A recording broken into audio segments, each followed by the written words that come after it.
Welcome to the last day of 12 days of transit in New York City, and I can't believe we've made it 12 consecutive days. It's been an exhausting few days for me, but we've made it! Yay! We survived, and honestly, I thought I wasn't gonna make it, but challenge completed. We've completed 12 days of transit. In the last 12 days, we talked about different facets of transit. We covered some stations, we've covered some non-mainstream options on how to get around New York, and we covered a bus that had this weirdly short route. And today we are going to cover a form of transit that has been around since the dawn of man. And that is walking. Right now I'm at the High Line, and I thought this would be the perfect place to just talk about walking in New York. Did you know on average New Yorkers walk about 2 to 3 miles a day? And that's just to and from work, maybe some light errands here and there. That's a lot of walking. Walking is a big part of New York culture. It's a big part of urbanism. It's a big part of city life. And I thought the High Line would be an interesting place for this video because this is a former elevated railway. Because the High Line is situated in the manufacturing district of New York. You have the Meatpacking district, the garment district, and all these other places that do some sort of manufacturing.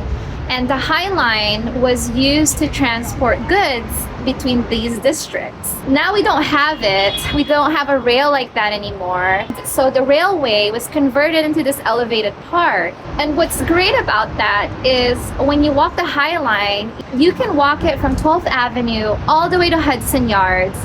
And it's about 1.25 miles long, and you don't have to cross a walkway. There's no crosswalks because there's no cross traffic. It's just for pedestrians. When you walk around, you see more detail of your environment. It's because you're at a slower pace, you're more aware of what's happening on the ground, and you can truly appreciate it. Like this artwork behind me, this gnarly looking tree, and that's the first thing we're gonna look at. The thing about artwork at the High Line is it's rotating. Some of these are not permanent and they're only here seasonally. I don't know if this is permanent. I wouldn't be surprised if this will be gone by the spring. But it's a great thing because every time you visit, there's potential for something new to see. Look at that traffic behind me.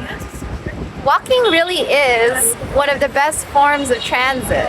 I'm starting out at Hudson Yards and I'm going to walk the High Line down to Chelsea, the Meatpacking district. The High Line connects directly to Hudson Yards. As you can see, there's the vessel behind me and this museum. And there's a new bridge that was added that connects the High Line to Moynihan Train Hall. If you've ever wondered what it's like to have a thoroughway that's pedestrian only, a good example of that is the High Line. Should all the acquaintance be forgot and never brought to mind? Should all acquaintance be forgot and all inside? I would feel so awkward living in one of these apartments where you look out your door and there's people walking by in the High Line. There are also a lot of events that happen on the High Line. There's a whole program of them. You can just go to the website and see what's going on. For example, in the summer, they would have an observation night where there would be telescopes and some professionals that talk to you about night sky and constellations and all that fun stuff. Sometimes the High Line does get crowded, especially in the summertime. A good time to go is like on a Tuesday evening. And there are spots here where you can city watch. There's like mini amphitheaters where it just faces the street and you can watch the street and the city. The High Line also goes through the art gallery district, and behind me you'll see a lot of art galleries. And a fun thing to do is go gallery hopping, especially on Sundays, and it's free. Unlike museums, you have to pay an entrance, but galleries are free. And in the summertime, they have wine and cheese nights, so you can go gallery hopping and get free wine and cheese. Look at the size of this thing. This is enough covering. The High Line has been an inspiration for other elevated parks. There's one in New Jersey that's being planned out. It's the Hudson Essex line, Hudson Excess Pathway or Greenway. The Hudson Excess Greenway. Really, it's a great way to repurpose an old railway, especially if it's elevated. We two have run about the slopes and picked the days is fine. We wandered many weary foot since old lang syne.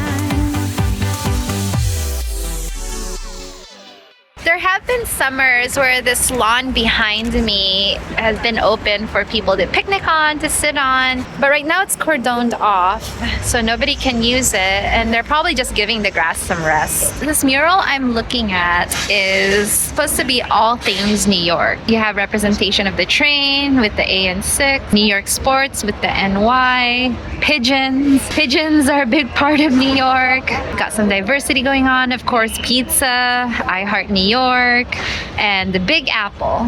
Another thing about the High Line is that there are plenty of seats, so you could easily rest along the way. For old lang syne, my dear, for old lang syne, we'll take a cup of kindness, yeah. For old lang syne, for old lang syne, my dear, for old lang syne, we'll take a cup of kindness, yeah. For old lang syne, we two. And I'm at the south end of the High Line at Chelsea Market. I think there's a connection, I'm not sure. From here, you're really close to Little Island, which is the newest floating park. So you could really make a day of walking from Hudson Yards down to Chelsea Market to Little Island. You can actually see Little Island from here. And that's the last day of 12 Days of Transit in New York City. What do you think of the High Line? Do you like the idea that there are no crosswalks or that it's elevated? Comment down below. Or do you not like the High Line? If you've missed any videos from this series, I have a link to the playlist in the description. And if you've watched all the videos, comment below on what your favorite one is. It's been a long 12 days and I'm ready for a vacation. So this might be the last video this year, and if so, I'll see you all in January. And if you want the best merch ever, check out shop.urbancaffeine.com. I have holiday promo going on, and if you're a Patreon or YouTube member, you get 15% off. With that, I wish you all a happy holiday season, and until the next video, Happy New York!